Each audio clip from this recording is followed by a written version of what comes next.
Jean chapitre 6.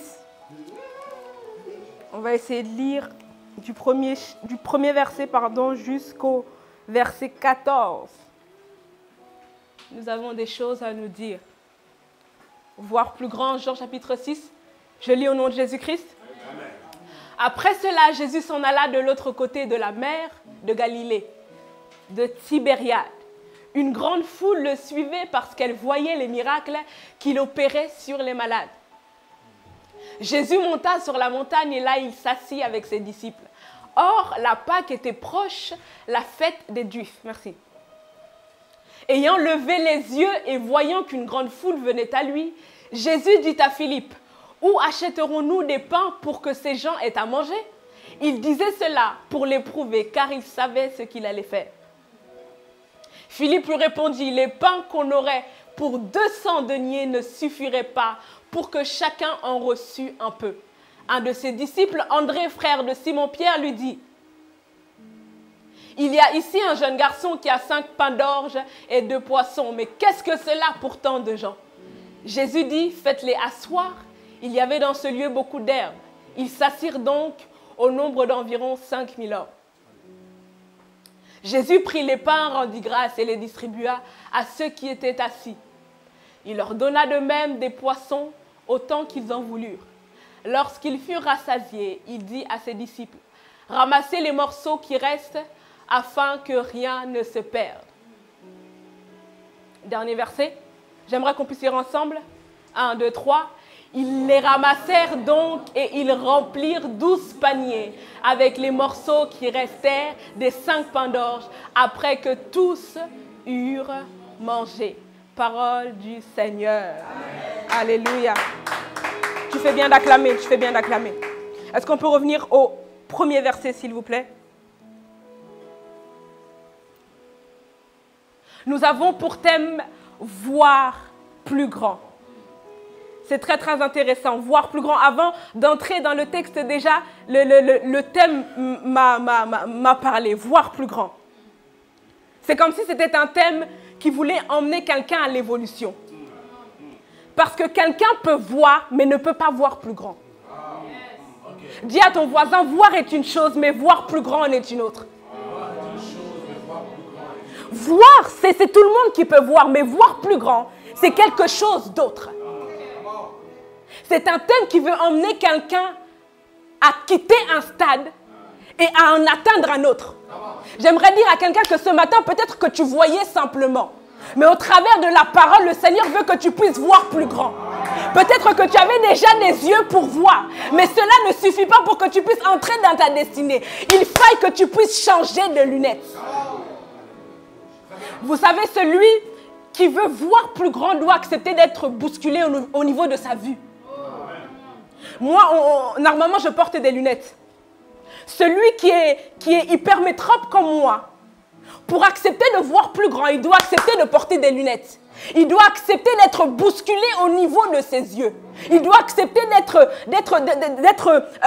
bousculé par les médecins qui vont vous dire, portez, vous devez porter des lunettes.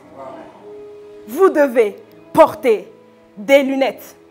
J'aimerais peut-être avoir pour sous-thème, Dieu veut nous faire voir plus grand. C'est Dieu qui veut.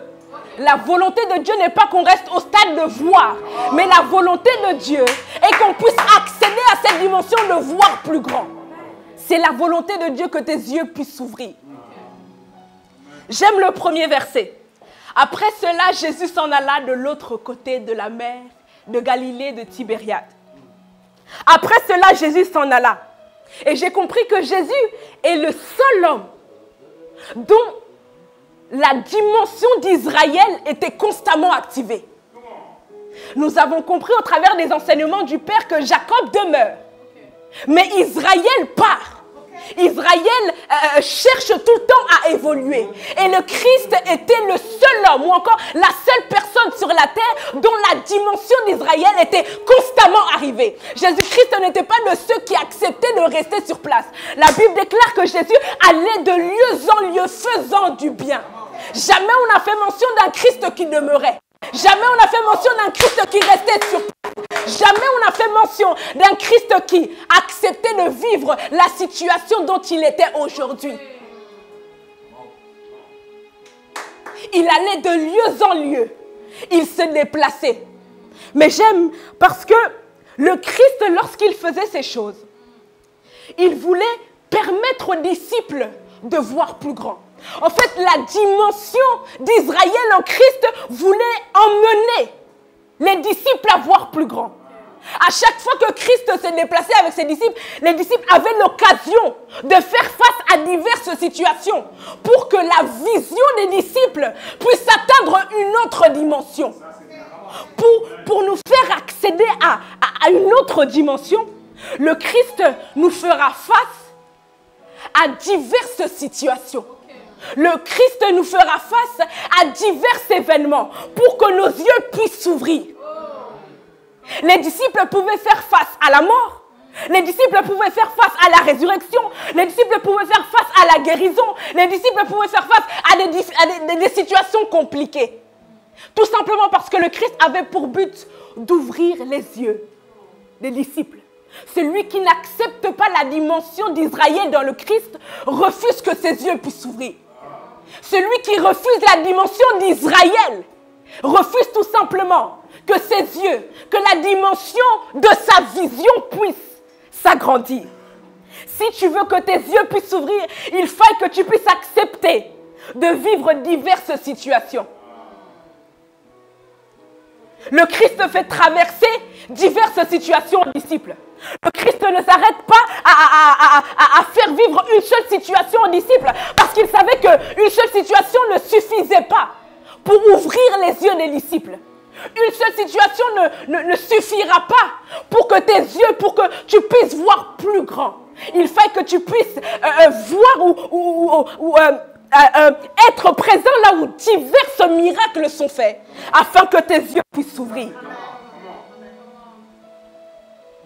Chaque situation que les disciples vivaient avait pour but de leur faire voir plus grand.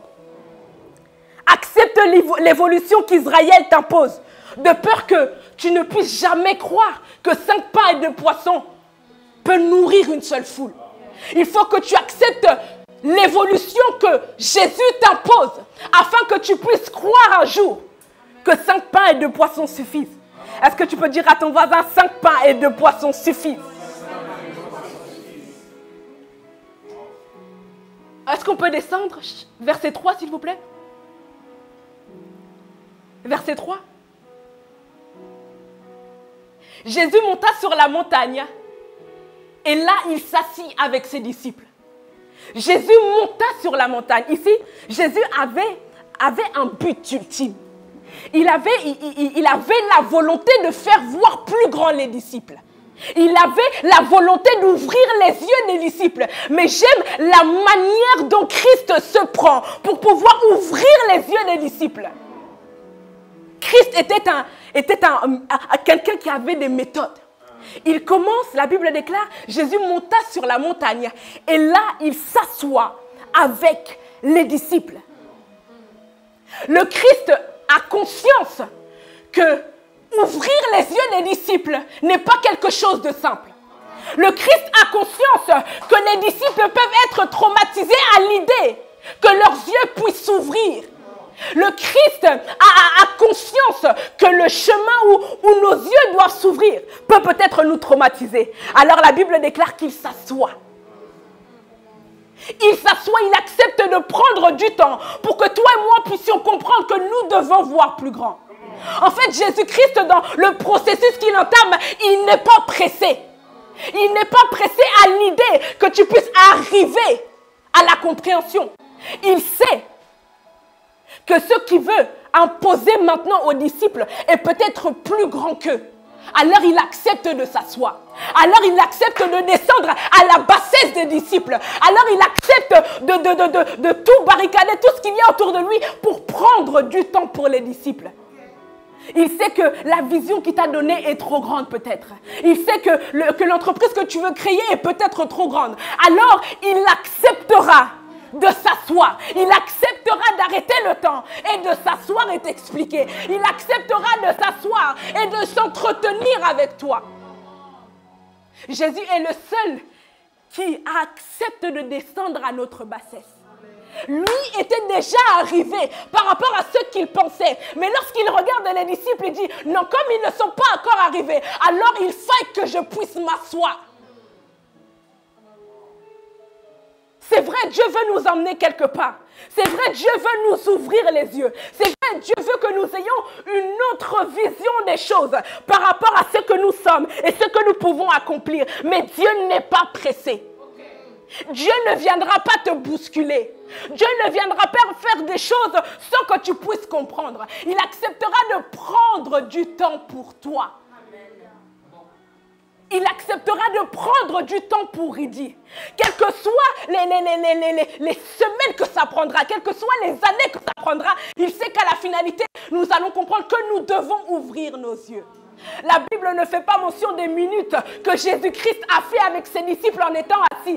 Mais même si c'était 10 minutes, il était prêt à s'asseoir 10 minutes. Même si c'était 20 minutes, il était prêt à s'asseoir 20 minutes. Même si c'était 1 heure, il était prêt à s'asseoir 1 heure. Tout simplement parce qu'il savait que la vision qu'il voulait imposer aux disciples était plus grande que. Jésus-Christ sait que c'est compliqué. Jésus-Christ sait qu'au moment où nous avons la volonté de voir plus grand, les situations de la vie viennent nous empêcher ou encore viennent nous faire voir le contraire. Alors il prend son temps. Alors il crée un cadre. Alors il crée un espace bien précis pour nous, afin que nous puissions comprendre quelle est sa volonté pour nous. Quelle est sa volonté pour nous? Quelle est la volonté pour nous? La Bible déclare, or la Pâque était proche. La fête des Juifs. Je suis partie chercher sur Google, qu'est-ce que veut dire or? Or veut dire, or, c'est renforcer le contraste entre deux oppositions. Renforcer le contraste entre deux oppositions. C'est comme si la Bible veut nous faire comprendre qu'à ce moment-là, c'était anormal que le Christ s'asseye avec les disciples. À ce moment-là, c'était anormal selon les hommes que le Christ puisse prendre du temps pour les disciples. En fait, j'ai envie de dire à quelqu'un ce matin que le Christ est prêt à casser la normalité pour te faire comprendre certaines choses.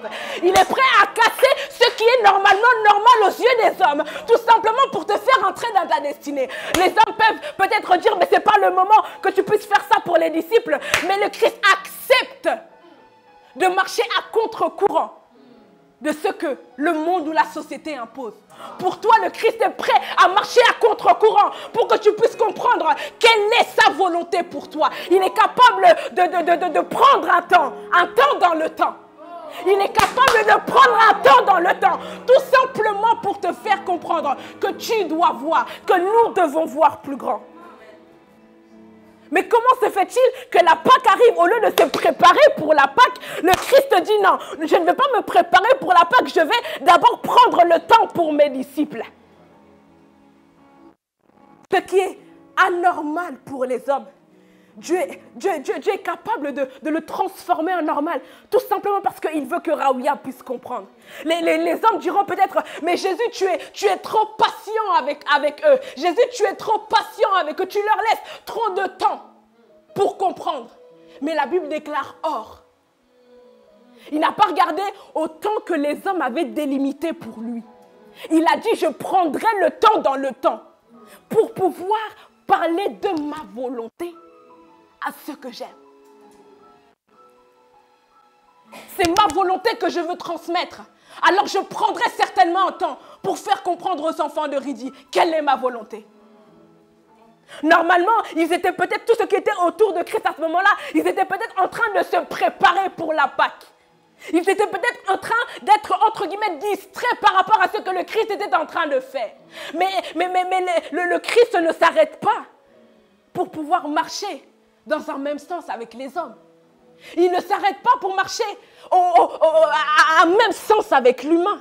Il dit, j'irai à contresens pour que mes disciples puissent comprendre. Je prie que le Seigneur puisse faire des choses à contresens pour toi, pour que tu puisses comprendre ce qu'il veut pour toi. Il marchera à contresens, et ça, quel que soit ce que les hommes diront. Amen.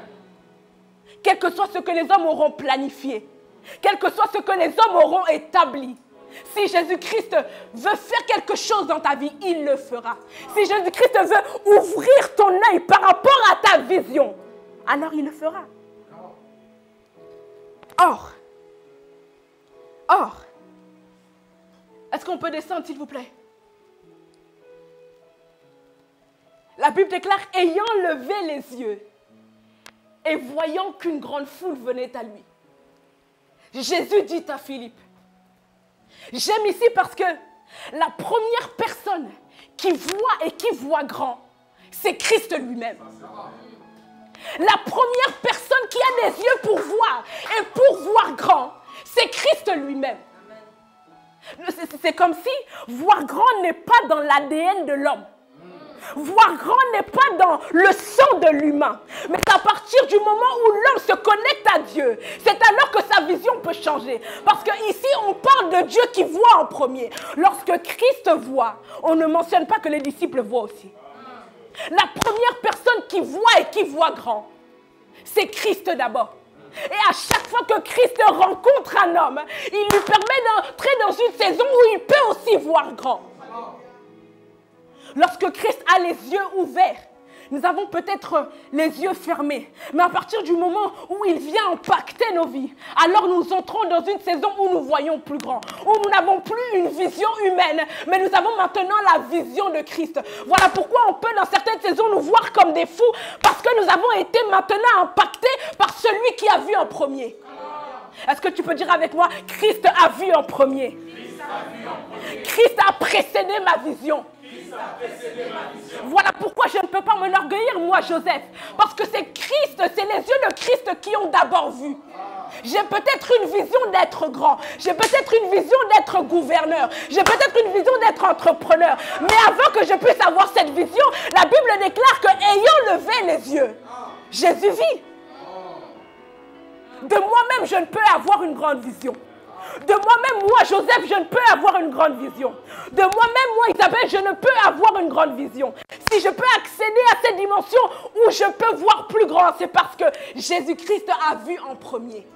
La vision de Dieu a précédé ma vision. La vision de Dieu était en premier avant la mienne. Si je peux voir, si je peux être intelligent, si je peux être ingénieux, si je peux me dire que je peux faire ces choses, c'est parce que le Christ a vu en premier. Les yeux de Christ étaient ouverts alors que les miens étaient fermés. Alors pourquoi m'enorgueillir quand j'arrive sur le trône? Alors pourquoi m'enorgueillir quand j'arrive devant le pupitre? Alors pourquoi m'enorgueillir quand je suis maintenant cadre au niveau d'une compagnie? Je ne peux m'enorgueillir parce que celui qui a vu en premier, c'est Christ. C'est sa vision qui a impacté ma vision. Ce n'est pas ma vision qui a impacté sa vision, mais c'est ses yeux qui ont impacté mes yeux. Si je peux me dire que je peux me lever et prêcher, ce n'est pas parce que ma vision a précédé celle du Christ. C'est parce que le Christ a vu en premier qu'il y avait une foule. Parce que le Christ a vu en premier qu'il y avait un besoin. Alors il a communiqué sa vision aux disciples. Alors il a communiqué sa vision à Ridi. Alors il a communiqué.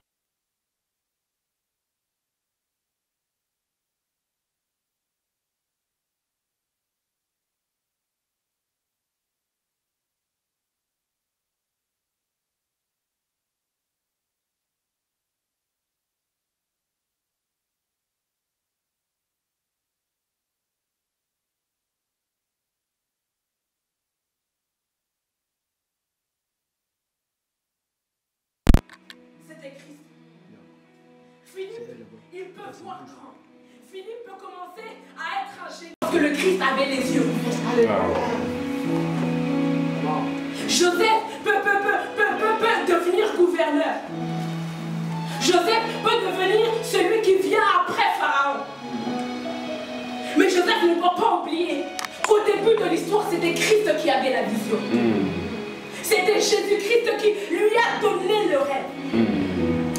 C'est Jésus-Christ qui a fait de lui une personne ingénieuse.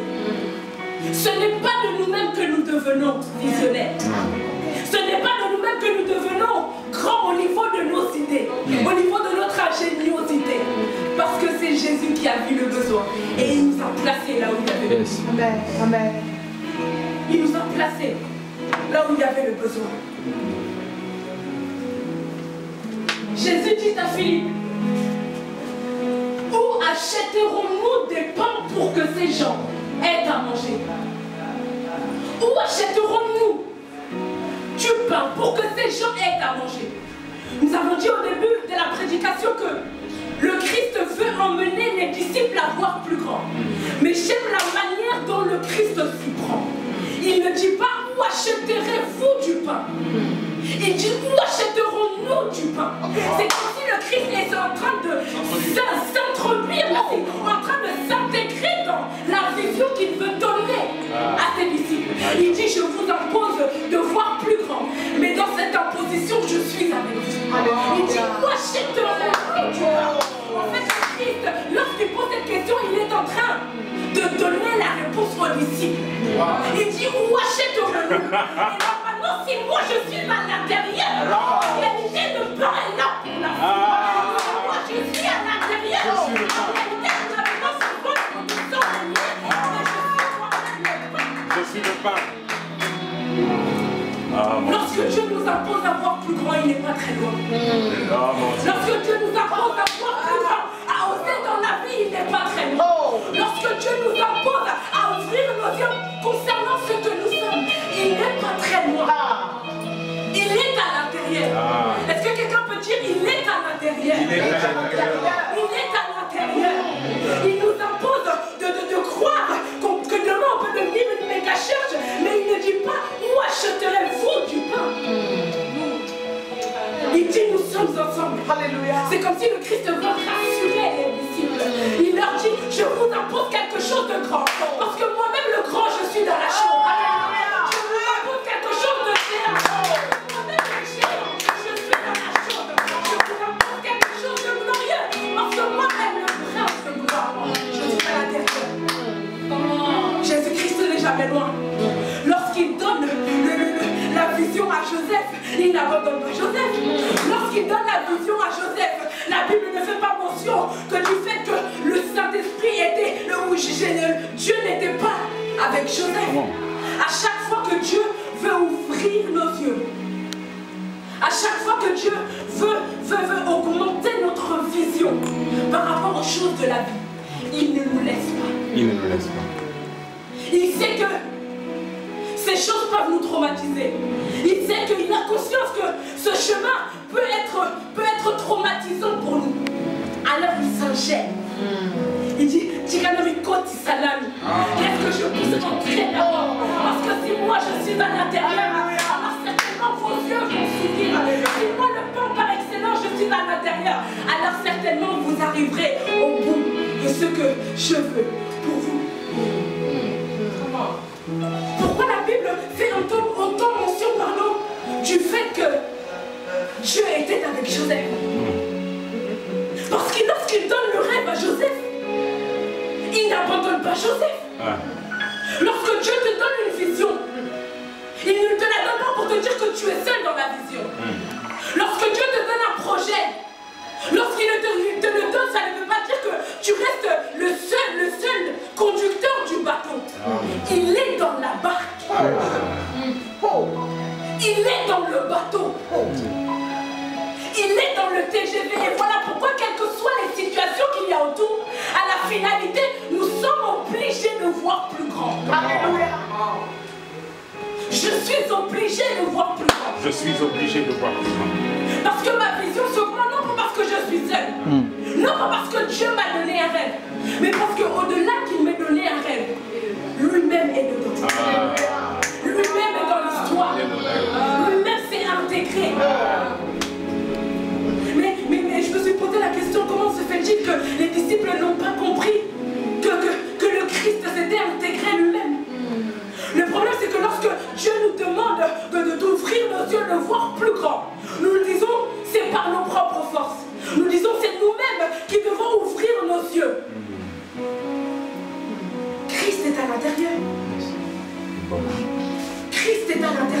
Christ est là. Il sait que le chemin peut nous effrayer, alors il est là. Il s'initie dans la chose. Il disait cela pour l'éprouver car il savait ce qu'il allait faire.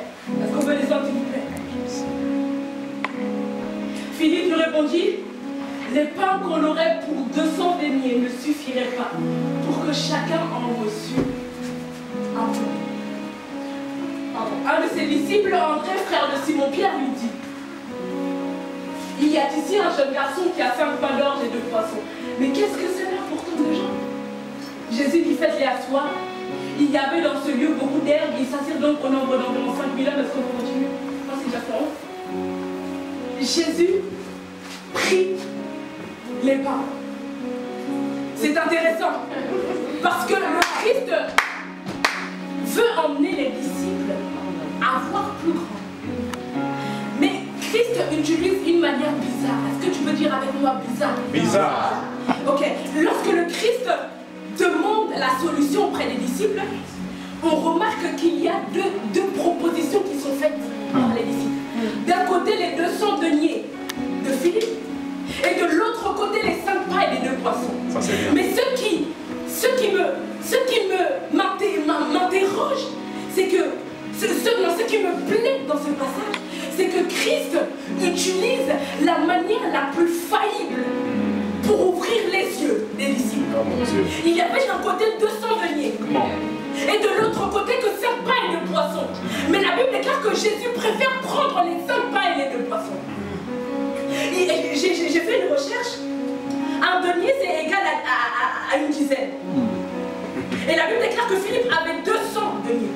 J'essaie de faire 200 fois 10, ça fait 2000. Mon Dieu. Et je pense que si le Christ avait utilisé les 2000, il y aurait eu plus que. Oh mon Dieu. Oh mon Dieu.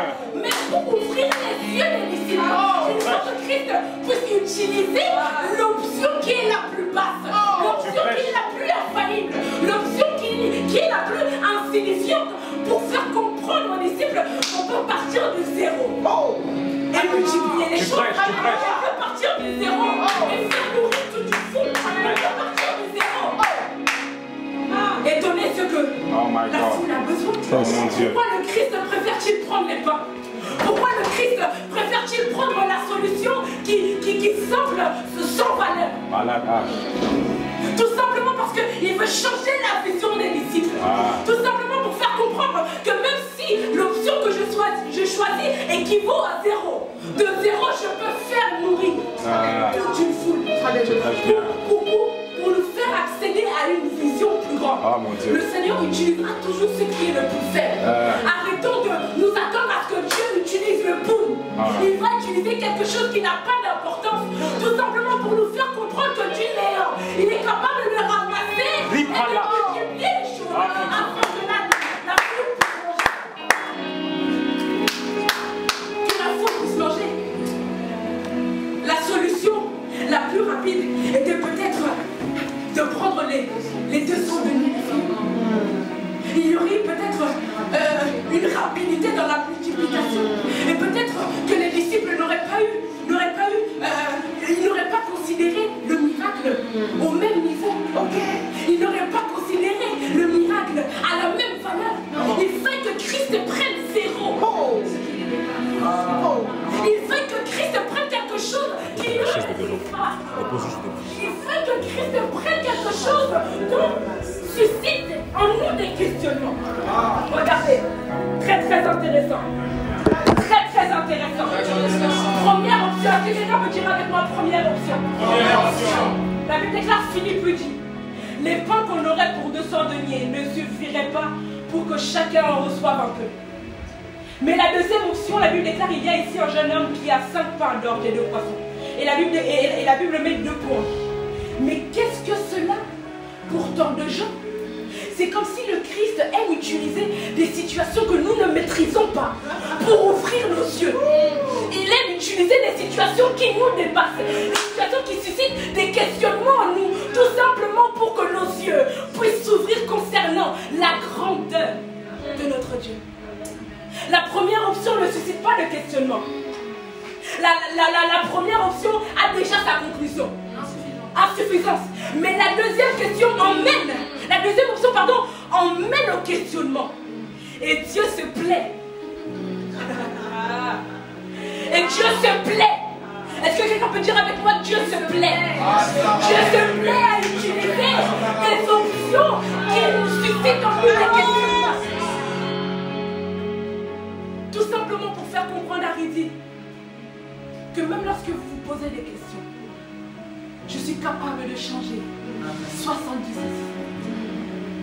Même lorsque vous vous posez des questions, mais est-ce que cela est assez pour tous ces gens qui sont au-devant de nous? Le Christ se plaît.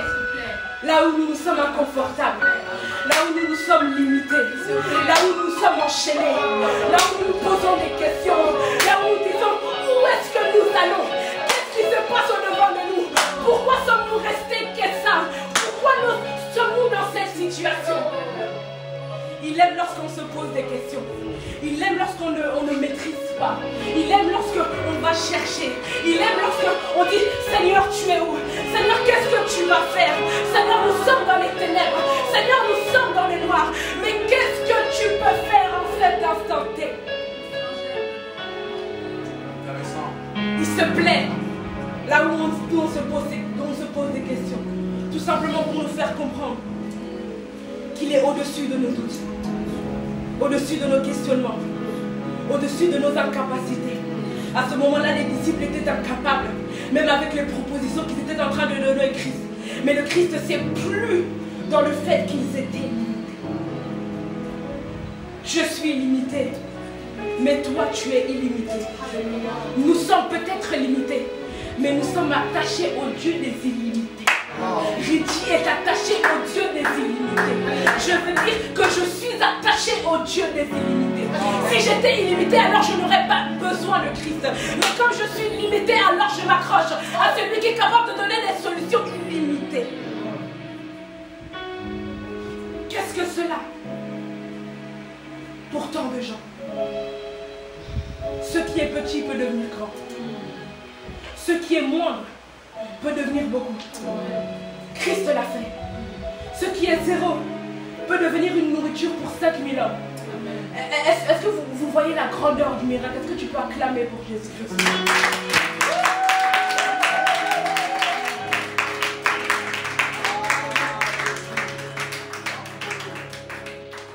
Tu es fort. J'aime le verset 12. La Bible déclare lorsqu'ils furent rassasiés, il dit à ses disciples, ramassez les morceaux qui restent. Ramassez les morceaux qui restent. J'aime parce que lorsque le Christ veut nous emmener à voir plus grand, premièrement, c'est pour la foule. Lorsque Dieu veut nous emmener à voir plus grand, premièrement, c'est parce qu'il y a un besoin au niveau de la foule. Mais j'aime par la suite, parce que dans l'équation de voir plus grand, Dieu ne nous oublie jamais. Lorsque nous acceptons d'entrer dans le processus de voir plus grand, Dieu ne nous efface pas de l'équation. À la finalité, il leur dira, ramassez les morceaux. Au début, le besoin était au niveau de la foule. Mais parce qu'ils avaient accepté de voir plus grand, alors à la finalité, ils s'en sortent avec 12 paniers. Lorsque Dieu veut nous emmener à voir plus grand, ce n'est pas simplement pour la foule, c'est aussi pour nous. Lorsque Dieu veut nous emmener à voir plus grand, ce n'est pas que pour l'église, c'est aussi pour ta famille. Lorsque Dieu veut nous emmener à voir plus grand, ce n'est pas que pour l'église, mais c'est aussi pour la société. Lorsque Dieu veut nous emmener à voir plus grand, ce n'est pas que pour l'église, mais c'est aussi au niveau de nos études, de notre travail. Élargissons notre vision. Élargissons notre vision. J'aime ce que le Christ fait. Ils les ramassèrent donc et ils remplirent 12 paniers avec les morceaux qui restèrent des 5 pains d'orge, après que tous eurent mangé.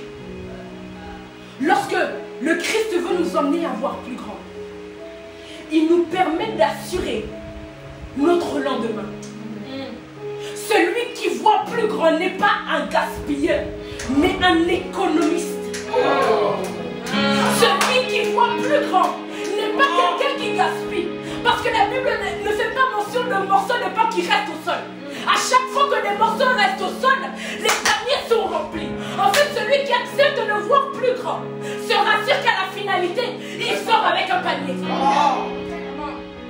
Le problème, c'est que lorsque, à la fin, les paniers sont distribués, nous voulons tous recevoir des paniers. Mais tout le monde n'a pas su voir grand. C'est simplement ceux qui ont su voir grand qui sont sortis avec des paniers. Tout le monde ne peut sortir avec des paniers. Si je sors avec mon panier, c'est que j'ai accepté d'ouvrir mes yeux concernant ce que Dieu est capable de faire. Nous voulons tous des paniers. Nous voulons tous des paniers.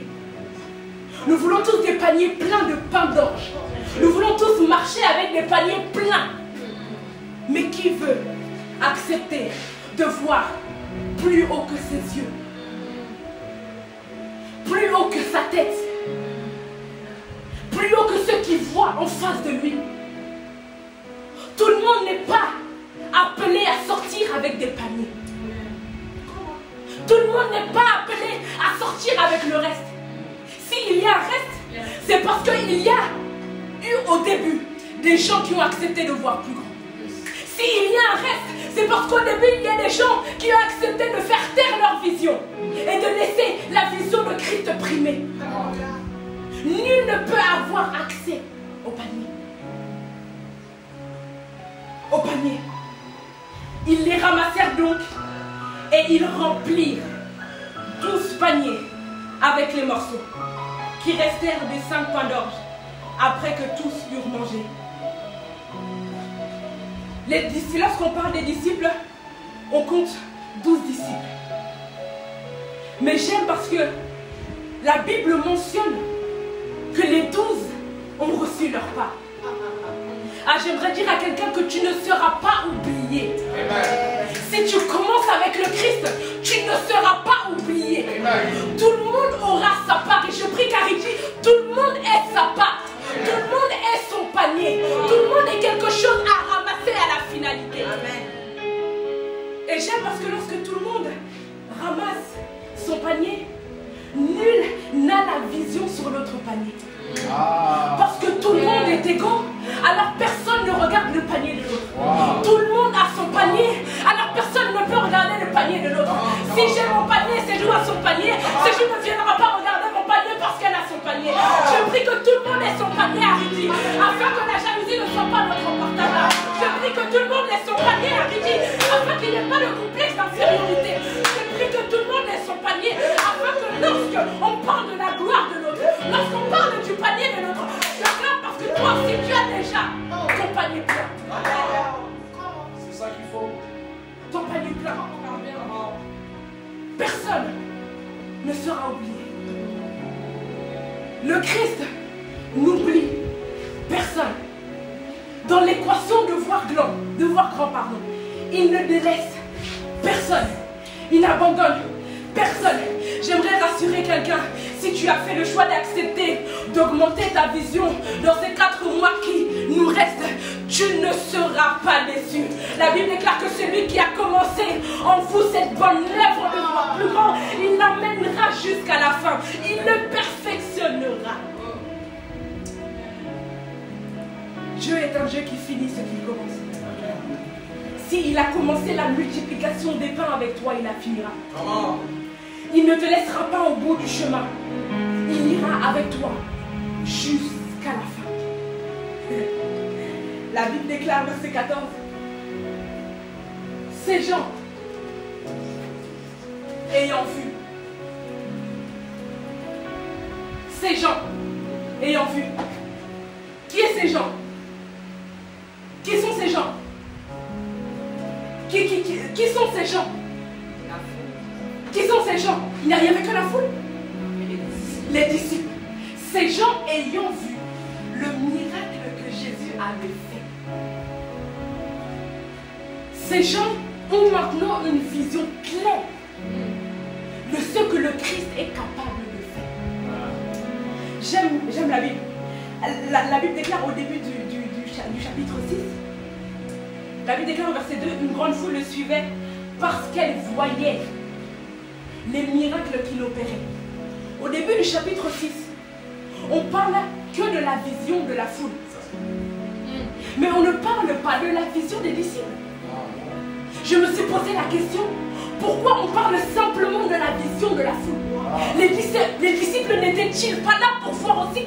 Mais j'aime parce qu'à la fin, même si au début on parlait que de la vision de la foule, à la finalité de la foule et les disciples sont ces gens. Et ces gens sont maintenant des yeux ouverts concernant ce que Dieu est capable de faire. Même si au début tu ne croyais pas, j'aimerais dire à quelqu'un que même si au début tu n'avais pas les yeux ouverts concernant ce que Dieu était capable de faire, à la finalité tes yeux doivent s'ouvrir concernant ce que Dieu est capable de faire. À la fin on dit que les disciples les yeux des disciples sont ouverts. On rassemble tout le monde. On dit, et la foule et les disciples voient. Hein, j'aimerais dire à quelqu'un, et la foule et les disciples vont voir. Tout le monde sera témoin. Témoin de ce que le Christ, de ce que Jésus-Christ est capable de faire. Même si au début il y avait encore des gens qui hésitaient, même si au début on faisait que mention de la foule, à la finalité, et la foule et les disciples vont devenir qu'un. Tout le monde sera d'accord sur ce que le Christ est capable de faire. C'est irréfutable. À la finalité, c'est ces gens qui ont vu. Ces gens ayant vu le miracle que Jésus avait fait, disaient, ayant vu le miracle que Jésus avait fait, alors ils disent,